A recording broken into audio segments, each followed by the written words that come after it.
of Matthew. We left off, well, it wasn't last week, the week before that, I guess. Oh, no, I don't, sorry.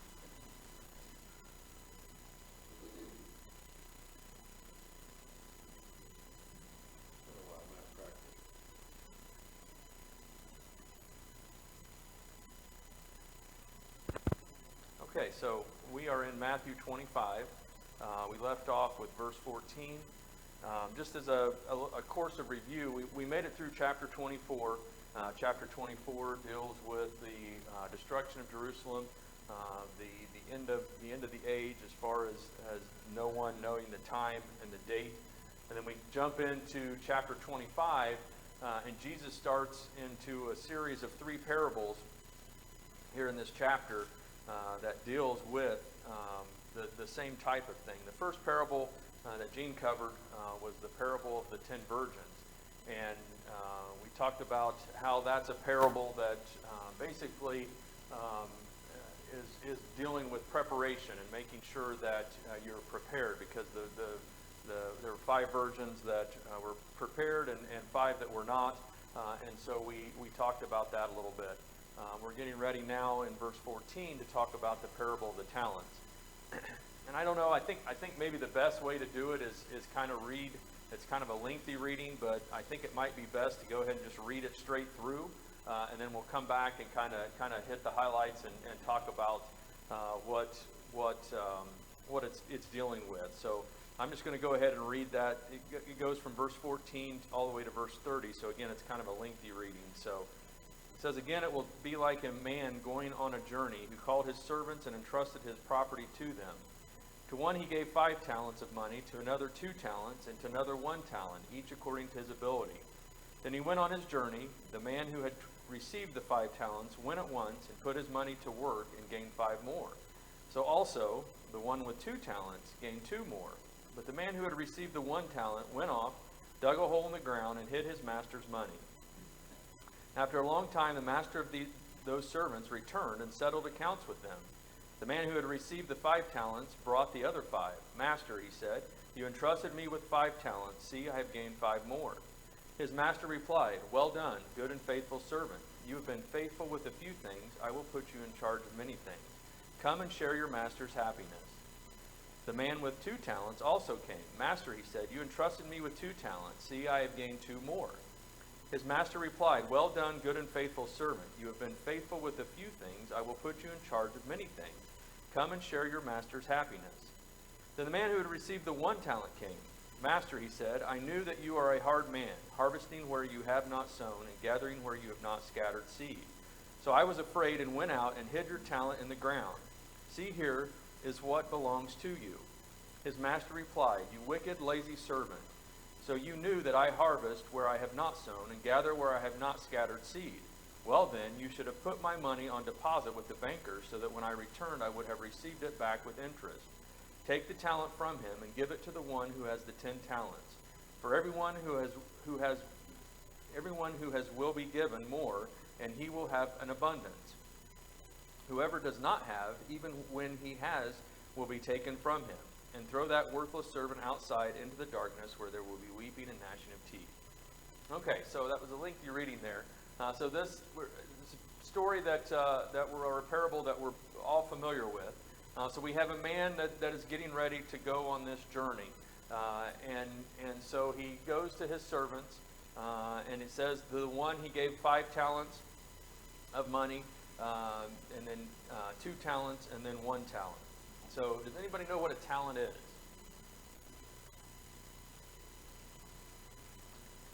My Bible says that it's an equivalent of about $1,000.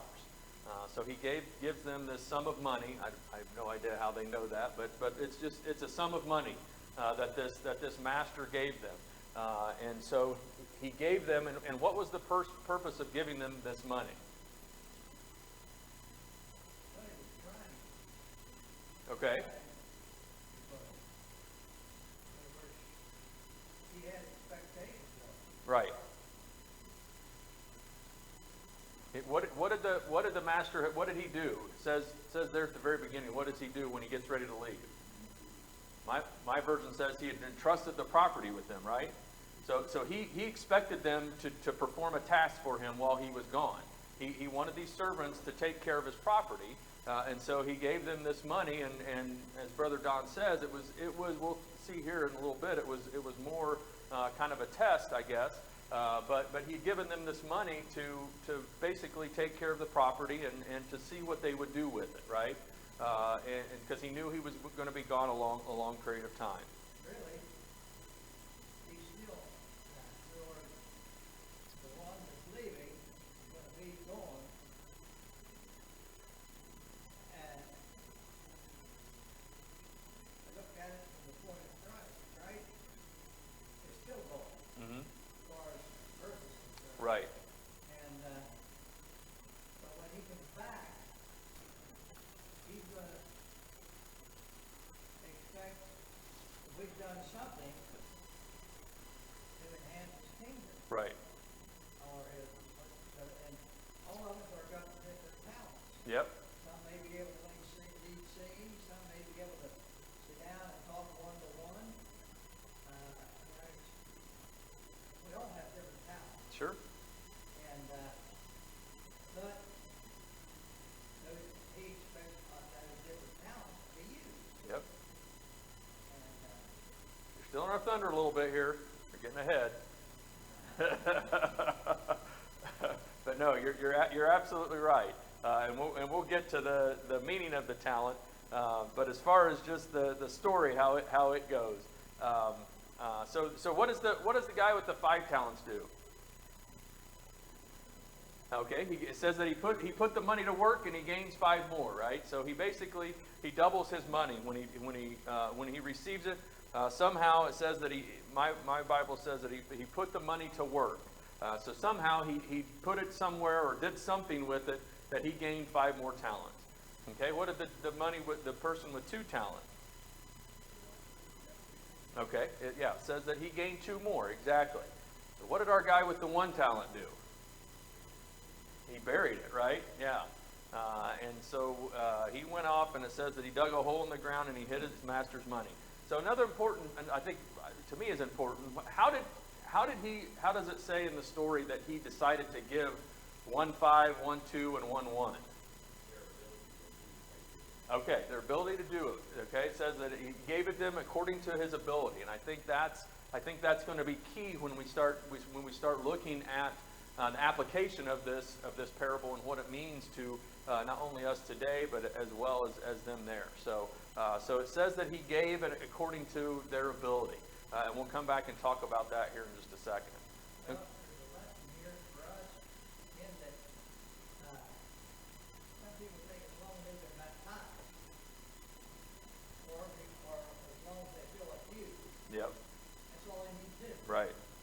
Right. And, there's more to it than that. Absolutely. And, it isn't that we all will have the same accomplishment, but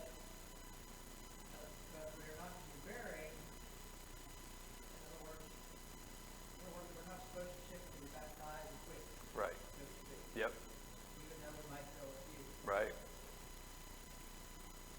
So it says that after a long time, the master comes back from his journey, and he goes to the person that he gave the 5 talents with. And what was the outcome of that? He was pleased with him, right? He said, I took your 5 talents, I made you 10. He said there in verse 21, well done, good and faithful servant. You had been faithful with a few things. I will put you in charge of many things. Come and share your master's happiness. And so he was happy with that, and he rewarded him by saying, look, you did more with the money, and because I entrusted you with that, I can now trust you with better things or bigger things, right? And so that was something that he took from that. Same thing with the person that had the 2 talents. It says there in verse 23, it says, well done, good and faithful servant. You have been faithful with a few things. I will put you in charge of many things. Come and share your master's happiness. Okay, then we get to the man with the 1 talent. And what does the man say whenever the master comes back? What was his purpose of burying the talent? He was afraid, right? He was afraid of the master, right? He says there, and it says that I knew that you are a hard man, harvesting where you've not sown and gathering where you've not scattered seed. So I was afraid and went out and hid your talent in the ground. So he still had the talent. It wasn't like that he lost it. It says there that he gave him his talent, but he was fearful because he knew that the master was a hard man, it says. Really being accused of the master. He knew that, and then he accused him of it. Right.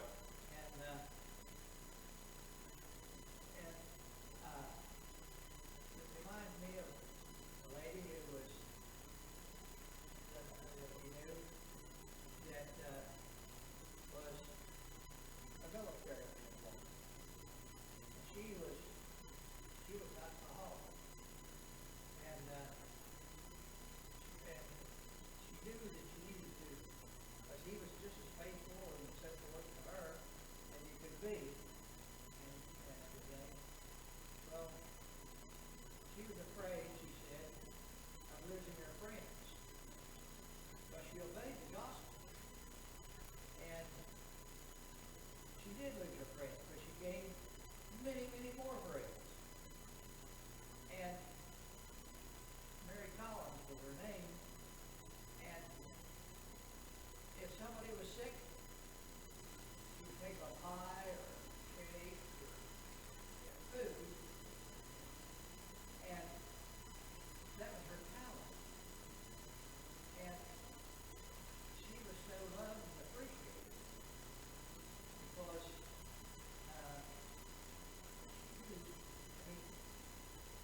sometimes ladies will think, well, I can't do something. And many times they can do more than we men can by the influence that we have for Christ by doing such things as Mary did. Mm-hmm. I just cite that as an example. Right. But everybody loved her. And we all love the Lord too. Right. Yep. So what does this master tell the person that the one talent person? What does he tell him he should have done with his money? Yeah, he said you should at least put it in the bank. Then I at least would have had interest on it, and I would have had more than what I had whenever I left. And so he says, you wicked, lazy servant, you know that I harvest where I have not sown and gather where I have not scattered. You should have put it in the bank on deposit with the banker, so that when I return I would have received it back in interest. So he basically scolds this one talent man because all he did was bury it. He didn't have it grow at all. So he says that he took the talent from him. He gave it to the one who had 10 talents. And what does he do with the servant? He gets rid of him, right? If you're not going to be fruitful, if you're not going to help my cause, then he's going to get rid of him. Okay? So let's then, to Brother Don's point, let's then look at this story or parable from a sense of the context, and then also to us as Christians today. So in verse 14 it says, again, it will be like a man going on a journey. What is it? Because I think that's important. Okay, the kingdom of heaven. So this is similar to the parable of the 10 virgins. There in verse 1 it says, at that time the kingdom of heaven will be like 10 virgins who took their lamps, and then it goes on and tells that. So this parable is the same thing, right? The kingdom of heaven is going to be, and then he goes ahead and tells this story. So what kind of applications can we make? Does it go back to chapter 24, you think?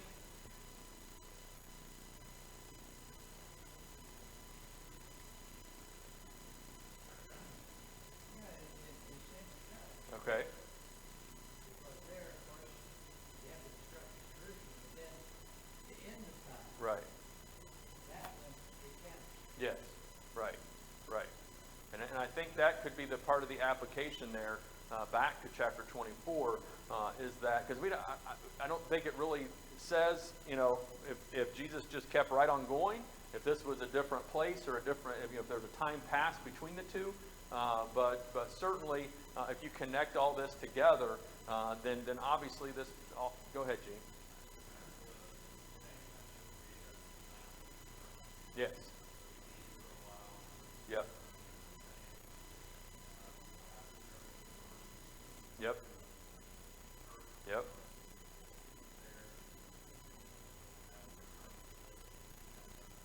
Correct.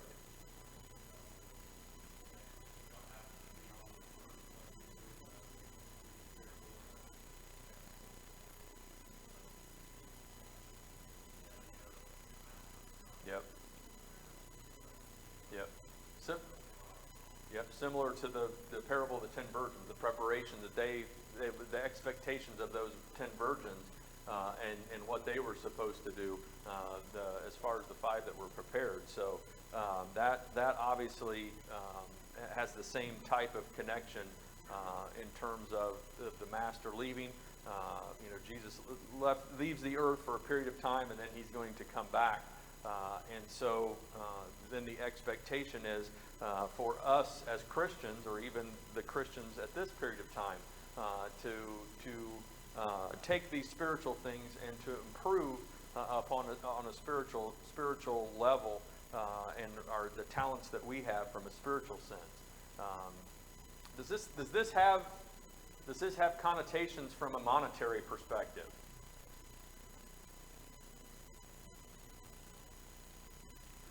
I don't think that's the main point, right? Obviously, in terms of, I don't think the money is the purpose. The talents there, the money portion of it, is certainly not the purpose. I think it's obviously more from a spiritual sense, as far as the talents that we have, and developing, the talents, the spiritual talents that we have. Well, the disciples, as well as the people of that day, they were anticipating, in other words, our ideas and God's ideas are two different things. In other words, his thoughts are higher than ours, his ways are higher than ours. Yep. According to Isaiah. But anyway, they had the idea that he was going to set up an earthly kingdom. The religious world in general, you see, they have the same idea. But the Bible nowhere, absolutely nowhere, says that Christ will ever set his foot on this earth again. And Thessalonians tell us, I would not have ye ignorant. And those that are dead in Christ, that have died and are in the grave, they will be raised first.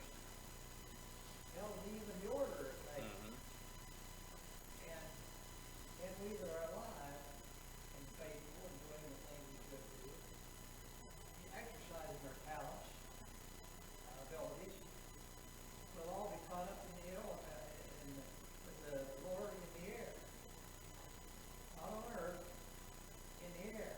And so shall we ever be with the Lord. And I think there's a powerful lesson in that. Jesus promised he was going to build his church or kingdom in Matthew. And he does. But it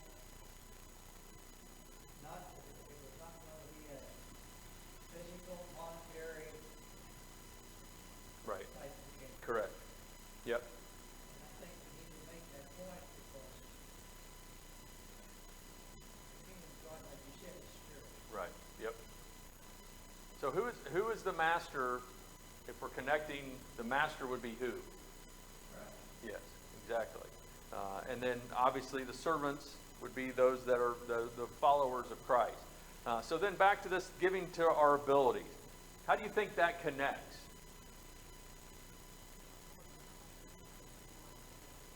Okay, all right. I think that's certainly a point. What does it imply then that the master gave according to their ability? What does that imply about the master? Well, he not only was he just, but he knew the servants, right? He knew their ability. So he was familiar with them to the point that he knew, okay, this person, has this certain talent, so I'm going to give him more than this person and can handle more of this than the 2-talent one. And then the 1-talent one, he knew enough about the servants to know who could do what with the talents that was given to them, right? And I think that's an important part of the story to understand that when it applies to us, that we're not going to be judged, or we're not going to be looked at from the master standpoint above that which we have the ability to do. That it's to Brother Gerald's point, that it's just, right? The judgment that we're going to have put on us is going to be a just judgment. That God and Jesus understands the talents that we have in terms of it's what we do with those talents that we have. Well, we know that God is in charge. He recognizes who gave us these talents. Right. And certainly, God wants that hand. Yep.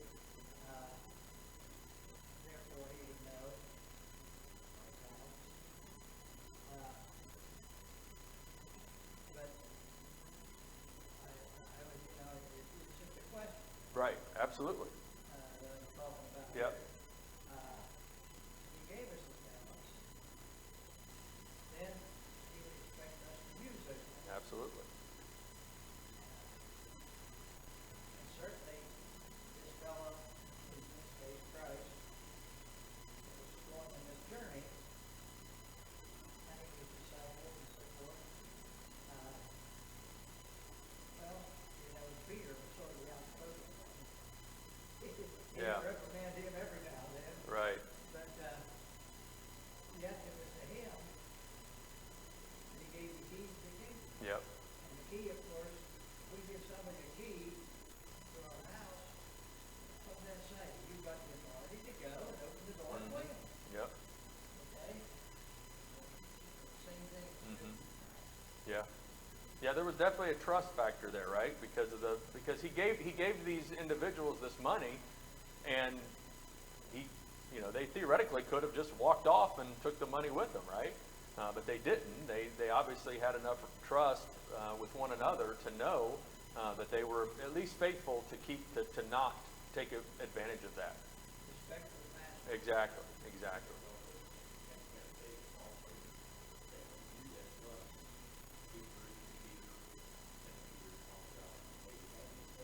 Right. Yes. Right. Yeah. Right. Right. Yeah. And, right. That was going to be my next question. How do we develop our talents? That I think is the $1 million question in terms of how do you develop these talents? The guy that had the 5 talents turned it into 10. The guy with 2 turned it into 4. How do you develop these talents?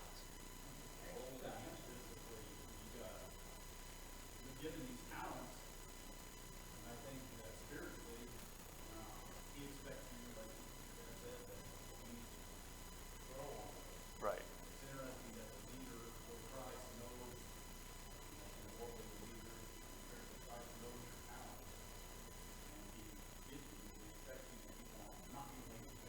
Yes. Right. It's easy to do. Right. Behind the scenes, nobody wants to be uncomfortable, put themselves out. Yep. Right.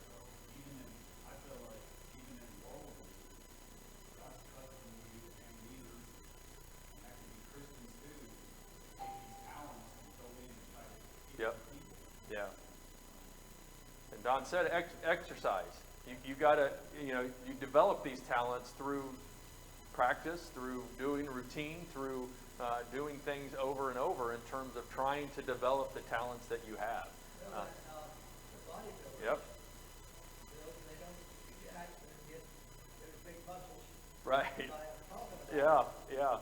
They have to exercise. That's right. And some of them can Yeah. grow pretty big Yeah, that's right. Yep, yep,